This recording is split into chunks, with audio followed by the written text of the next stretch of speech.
Hello students, welcome. स्वागत आपका अपने चैनल पीएस इंस्टीट्यूट में।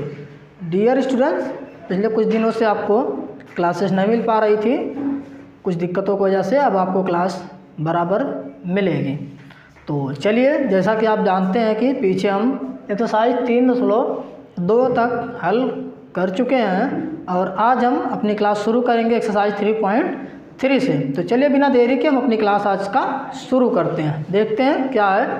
आज हम इसमें पढ़ाई करने वाले हैं क्लास 10th का चैप्टर है 3, 2 चर वाले रैखिक समीकरण युग्म, एक्सरसाइज है 3.3 का। तो आइए अब हम सवाल नंबर 1 के साथ क्लास को शुरू करते हैं। इसमें दिया है निम्न समीकरण युग्म को विलोपन विधि, इसमें क्या बोला है, विलोपन विधि तथा प्रतिस्थापन विधि, इसमें 2 विधि की बात किया है, एक विलोपन दूसरा प्रतिस्थापन विधि से हल कीजिए। कौन सी विधि अधिक उपयुक्त है ये आपको बताना है। देखिए, इसमें टोटल 4 सवाल है। 4 सवाल में से मैं केवल 2 सवाल लिया हूँ, 1 और 4, इसलिए कि 2 और सवाल नंबर 3 ये सवाल नंबर 1 जैसा ही है और ये भिन्न में था। कई लोगों को भिन्न में हल करने में दिक्कत होती है, इसलिए मैंने इस सवाल को ले लिया है। तो चलिए अब हम हल करते हैं आज अपना ये पहला सवाल। पहले हम एक सवाल को विलोपन विधि से हल करेंगे और दूसरे को हम प्रतिस्थापन से हल करेंगे। तो चलिए हम पहले सवाल को विलोपन से हल कर लेते हैं। इसमें हम लगाएंगे विलोपन विधि। देखते हैं क्या सवाल नंबर 1 बोला है, x प्लस y बराबर बोल रहा है 5 और दूसरा समीकरण दे रखा है 2x माइनस 3y बराबर दे रखा है आपके पास 4। इसको मानिए समीकरण नंबर 1, इसको मानिए समीकरण नंबर 2। अब आपको बता दें कि विलोपन विधि में क्या होता है और प्रतिस्थापन में क्या होता है। जब हम विलोपन विधि हल करेंगे, इसमें हमें x या y किसी एक को काटना रहता है, एक को हम हटाते हैं, बाकी दूसरे का मान हम निकाल लेते हैं। अब हटाएंगे कैसे, देखिए इसमें क्या कर सकते हैं। इसमें देखिए कितना है, सिर्फ x है, इसमें कितना है 2x है, इसमें y है और समीकरण 2 में कितना है 3y है। अब हम क्या करेंगे, अगर हमें y का मान हटाना है तो हमें इसमें 3 का गुणा करना पड़ेगा, जब दोनों बराबर होगा तो हट जाएगा। अगर हम इसमें से x का हटाना चाहते हैं तो इसमें कितने का गुणा करेंगे 2 का, ठीक है। तो आइए अब हम x को हटा के y का मान लाते हैं। तो यहाँ पे लिखेंगे समीकरण 1 में, देखिए x को अगर हटाना है तो 2 का गुणा करेंगे, यानी इसके साथ जिसका गुणा हो उसका गुणा कर देते हैं। y का हटाना है तो इसके साथ 3 का, तो 3 का गुणा करेंगे।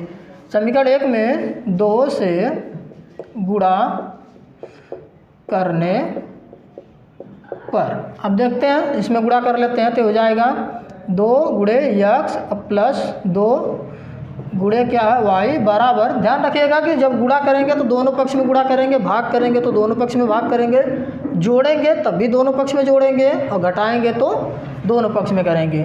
इधर हमने 2 का गुणा कर लिया, इसी तरीके से इसमें भी करेंगे 2 गुणे 5। अब देख लेते हैं इसको कितना आएगा, ये हो जाएगा 2x प्लस इसका हो जाएगा 2y बराबर हो जाएगा आपके पास 10। 1 2 हो गया, इसको मान लेते हैं समीकरण नंबर आपका हो गया 3, ठीक है। अब देखिए आप समीकरण 2 और समीकरण 3 में क्या समान है, यह तो समान हो गया।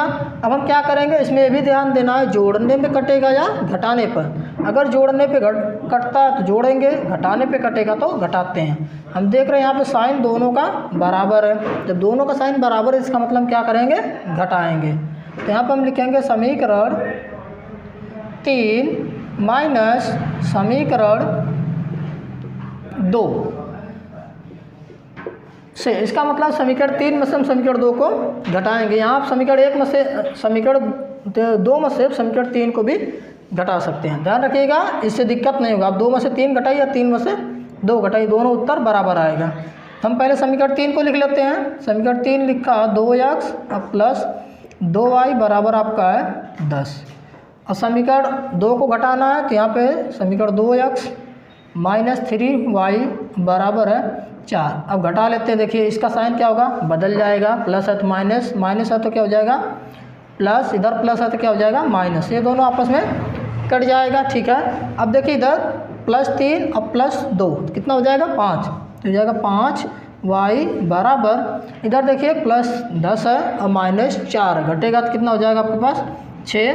तो y बराबर जब निकालेंगे तो 6 बटे आ गया 5, क्योंकि ये जो 5 है इधर जाके गुणा हो जाता है। तो y का मान आ गया आपका 6 बटे 5। देखिए हम यहाँ से y का मान किसी भी समीकरण में रख के हम मान x का निकाल सकते हैं। तो हम यहाँ पे रख लेते हैं y का मान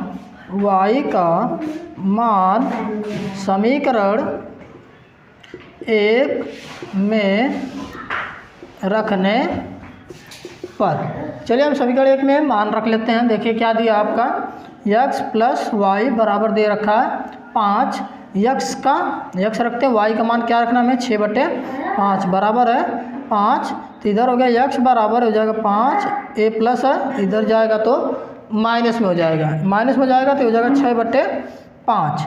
ठीक, अब हम इसको यहाँ पे नहीं दिख रहा होगा तो यहाँ पे हल कर देते हैं। यहाँ पे x बराबर हो जाएगा, एलसीएम लेंगे तो हो जाएगा 5, इधर हो जाएगा 5 25 हो जाएगा 25, माइनस हो जाएगा 6।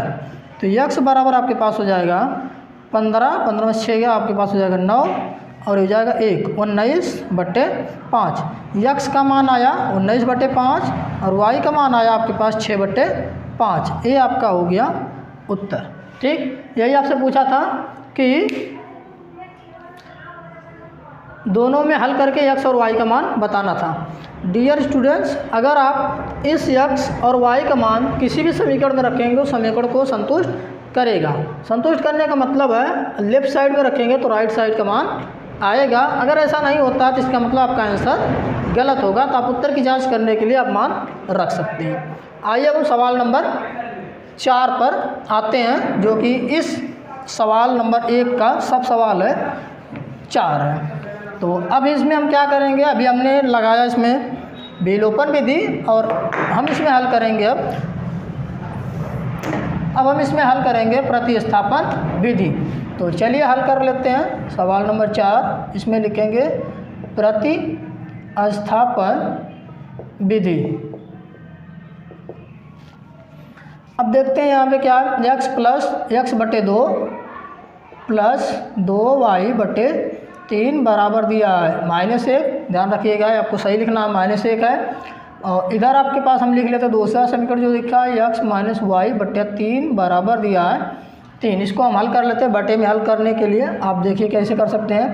इन दोनों का हम लेते हैं एलसीएम लेंगे तो हो जाएगा 6। कोई भी कॉमन इसमें मल्टीपल नहीं है, यानी कॉमन गुणा नहीं है, तो इसलिए हम इसका सीधा गुणा कर देते हैं। तो इसमें हम क्या करते हैं, 2 का भाग देते हैं, 3 बार जाएगा तो उसका हम गुणा कर लेते हैं तो हो जाएगा 3x प्लस 3 का भाग देंगे 2 बार जाएगा, 2 का गुणा करेंगे तो 4y बराबर, इधर हम लिख सकते हैं -1 बटा 1। इसी तरह इधर करिए, इसका बटा 1 मान लेते हैं, नहीं दिया तो भी।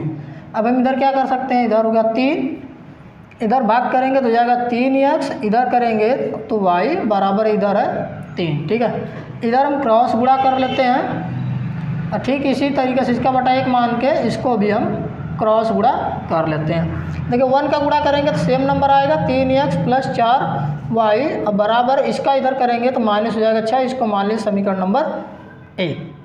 इधर गुणा करेंगे तो जाएगा 3x माइनस वाई बराबर हो जाएगा 3 त्रिका 9। इसको मान लीजिए समीकरण नंबर 2। अब ध्यान दीजिए, समीकरण नंबर 1 हो गया, समीकरण नंबर 2 हो गया। अब आपको लाना प्रतिस्थापन विधि से, हमें इसमें प्रतिस्थापन विधि लगाना है। तो हम देखें यहाँ से या यहाँ से किसी से भी x का मान या y का मान निकाल के दूसरे समीकरण में रखेंगे। यहाँ से हमें निकालना आसान होगा। यहाँ से हम निकाल लें y, देखिए 3x, इसको इधर लाएंगे तो माइनस हो जाएगा 9, अब बराबर ये इधर होगा तो y। इसका मतलब है y का मान हो जाएगा 3x माइनस 9। तो यहाँ पे हम लिख लें, इसी को समीकरण को हम बनाएंगे। चलिए इसको मिटा देते हैं, यहाँ पे मान लेते हैं समीकरण नंबर है 2। अब यहाँ पे लिखिए समीकरण 2 से y का मान कितना है, यह 3x plus 3x minus 9। y का मान रखने समीकरण 2 से y का मान समीकरण 1